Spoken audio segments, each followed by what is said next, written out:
Oh, you still hear me? Yes. Oh, okay.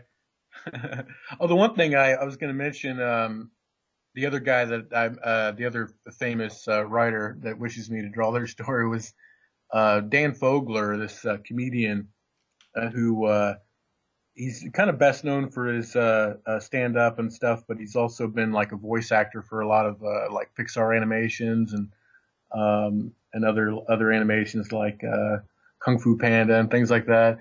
And then he got a hold of me out of the blue, again, having come across my work on Activate, I think.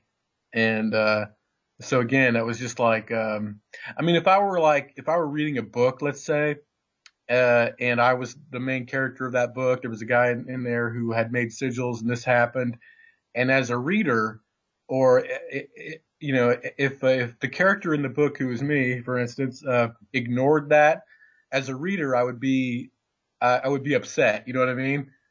So it's sometimes I think the like we're all in a kind of for and I don't want to make it too oversimplified, but that we're in a story and that it has continuity to it that is independent of the kind of the continuity flaws that we mimic a lot of, and that we mimic as a part of our ethos, and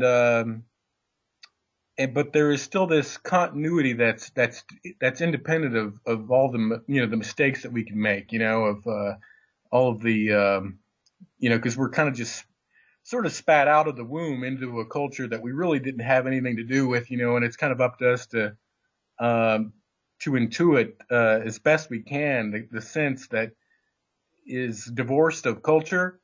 And it seems to be a lot of like when I listen to Terrence McKenna, for instance, some of his messages seem to drive that home. Like he has brilliant ways of repeating the same thing a lot of times, and often that comes up, of um, how culture is very transient, and stuff, um, and we live in really interesting times now to where we can really anyone who has the time and puts the effort in can really do the digging and see these continuity flaws, in a way, and even look. It's kind of like the telephone game, that classic telephone game, and we as people, we do a lot of mimicking, and a lot of people will have really brilliant ways to add bits here and there to this mimic that we do, but oftentimes it's up to people like Shaman to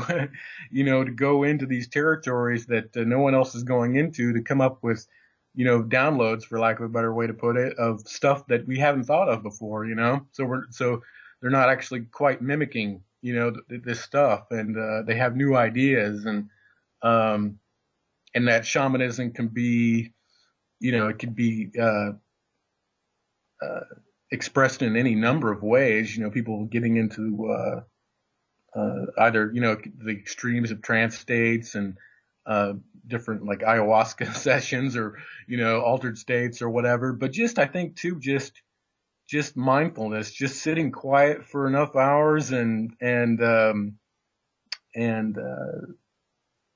working on something that they're in love with, and because one of the things that I noticed too, and this is a direct result of the I Ching, was when I was looking up this idea of the 64, and then finding that the this braiding that goes on in our DNA that's like continuous.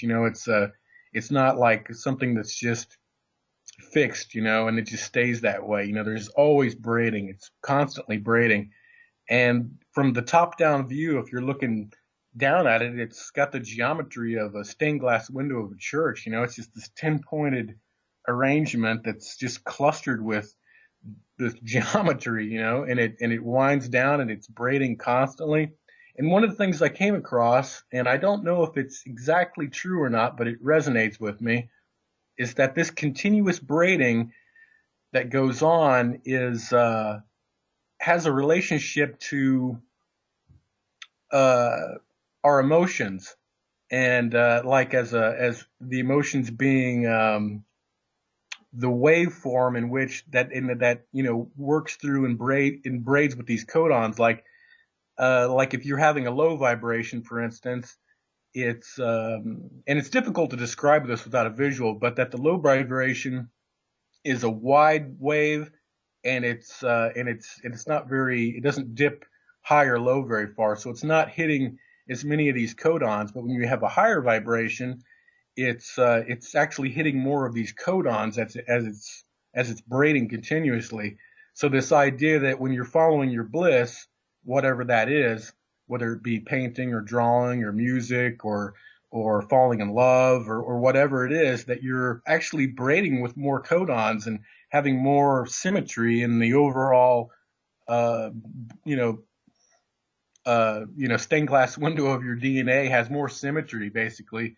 It's kind of like the idea of when you look at these snowflake patterns, that people put in different emotion to it, and you have uh, and bliss and love and thankfulness and stuff, and you wind up with symmetry in these snowflakes or water crystals, for instance.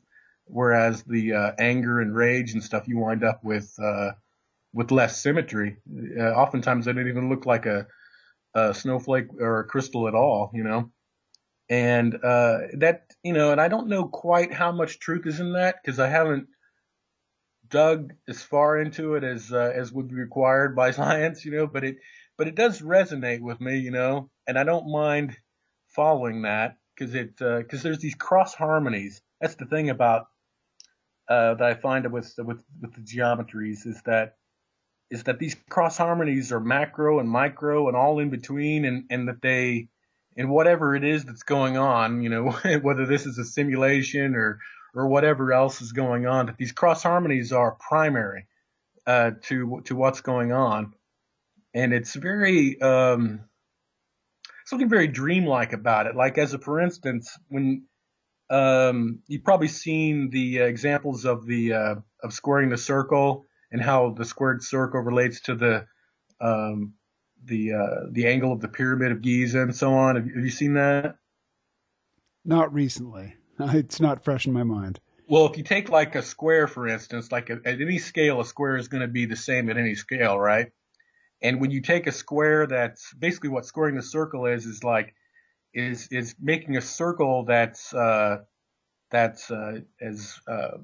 has an equal radius as the square. So when you think about squaring a circle, oftentimes the more popular version would be just to take a square and make a circle inside the square, where you have the circle that touches all the boundaries of the square.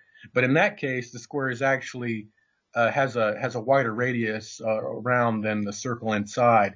So when you have a circle that's of equal size to the square, it'll overlap a little bit, and you have that squaring of the circle image, and that geometry is kind of a Rosetta Stone, which almost the easiest way, because it's difficult to square the circle freehand or by compass or any of that. But what's interesting about it is the angle, that 52-degree angle of the Pyramid of Giza, actually is its own Rosetta Stone to create the squared circle. But what's even more dreamlike about that is that geometry that comes up, like the it's difficult again without visual aids, but those geometries express the relative scale between the Earth and the Moon, up to like just degrees of off, right? So something that's just so simple as a square and a circle of equal size to express the relative scales between the Earth and its moon. That's I mean, I don't know how hard I'd have to pinch myself. You know what I mean? I mean, that's just, there's something very dreamy about that. And also too, it's interesting to look at it where you have a square. A square has corners, right, that are 90-degree angles, right? And it has four corners, and 4 times 90 is 360. So it's kind of this way to have a circle in a square. It's got this 360 degrees of a circle within the four corners of a square. But then when you take a cube, which has a bunch of, if you take 360, because a cube has 6 sides, you take 360 and you times that by 6, you end up with 2,160, which is uh, represents the years in one age of the zodiac. And then when you take, and again, there's this system that's just so, it has such strength and continuity to it, right? To where the each pie sliver of the zodiac is 30 degrees. And what's interesting is you take, let's see, each age is expressed by a 30-degree angle, and each of the 2,160 years of the age precedes 1 degree every 72 years, and 2,160 divided by 72 is 30. And so it's the 30 degrees that wind around this zodiac. So it's just a trip how how dense this system is, as it relates to, and if it were all just made up, that would be one thing, but it's dependent upon this 23 to 24 degree wobble of the Earth's axis, so there's this relationship between our planet and these geometries, and and and and it becomes very cool to think that these dudes in these mystery schools back in the day were very intimate with this, and I find it really interesting that the shapes which they themselves would say underlay the reality are the same shapes that are people doing the heavy lifting in science these days are finding are the same patterns that underlay reality. So it's um, something very dreamlike and to me, I find a lot of optimism in it because our culture is a lot of things and it's scary in a lot of ways too. But what seems to be driving it are these ever emergent technologies, which, when what's cool about it is that there's always this wiggle room in these technologies of unintended things that people will do with them. And so there's always this angle of this lack of control. Like no one's really in control of what emerges. And so even if one really buys into just how much control is, being done by the Darth Vaders of this world, that there's still that these inventions that are coming out of people's garages and people's homes and this kind of open source model of culture that's going on, that a lot of what's just downright intuitive to people that they're coming up with is going to be, it's just the culture's absorbing it and moving with it, and it's, I don't know, this reason to be optimistic, maybe not for my own life, but even for my kids, or not my kids, but people's kids and their grandkids, what kind of culture this is going to turn into. It's very unpredictable, really.